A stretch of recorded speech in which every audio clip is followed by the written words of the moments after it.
Hey my sweet bees, it's the sweetest vegan here. Today on the show I was supposed to be veganizing the braised greens recipe from Paula Deen's Southern Cooking Bible, but it was a collard greens recipe and we have so many collard greens already, and in the South we eat so much collard greens. So I was like, we have to find something else to cook. So then I thought Boc Choy. I've been wanting to try Boc Choy for a while. It's totally not Southern, it's Asian actually, but let's give it a try. What could go wrong? Here we go.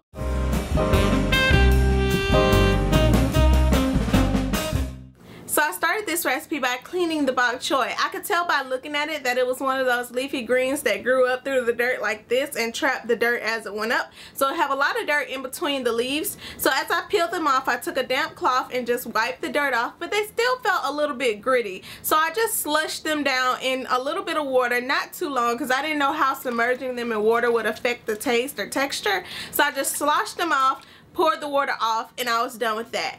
Then I heated up some olive oil over medium-high heat in a pan, added in minced garlic. Now I took a little bit too long and my garlic started to burn, but I hadn't chopped up my Boc Choy yet. So I just took a big knife and gathered them all together and sliced them down roughly. Then I threw them in the frying pan. Once you have them in the frying pan, they don't take too much longer. You want to saute them for about 2 to 3 minutes. I probably went a little bit longer because I was trying to season them. Traditionally with the minced garlic you want to put in minced ginger too, so I just used the ginger powder that I had and I added salt, enough salt to cover the soy sauce that I also didn't have, so it came out a little salty, and black pepper. Stir that all together, and I had this going for about 5 minutes and all the bits started to stick to the bottom, so I deglazed the pan with a little bit of water and I was all done. Like I said before, they turned out a little bit salty, but that can easily be fixed by not adding in as much salt as I did. But what really got me was the powerful ginger flavor. I'm not used to tasting such powerful spices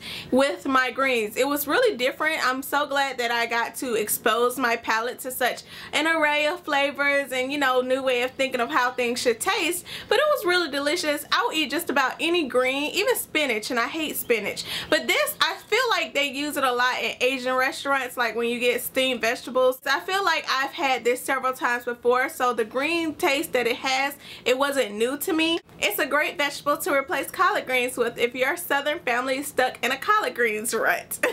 That is it for today. Wonderful recipe. I will be enjoying this for lunch/dinner, and I will see you all tomorrow. Be sure to leave a comment below and I would love to talk to you guys. Bye.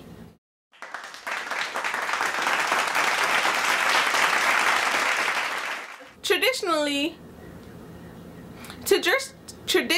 with the minced garlic you want to put in traditionally with the minced garlic you want to put in, what do you call it, ginger. Traditionally with the minced garlic you want to add in minced ginger, but I had ginger powder at home and I didn't want to buy a whole thing of ginger.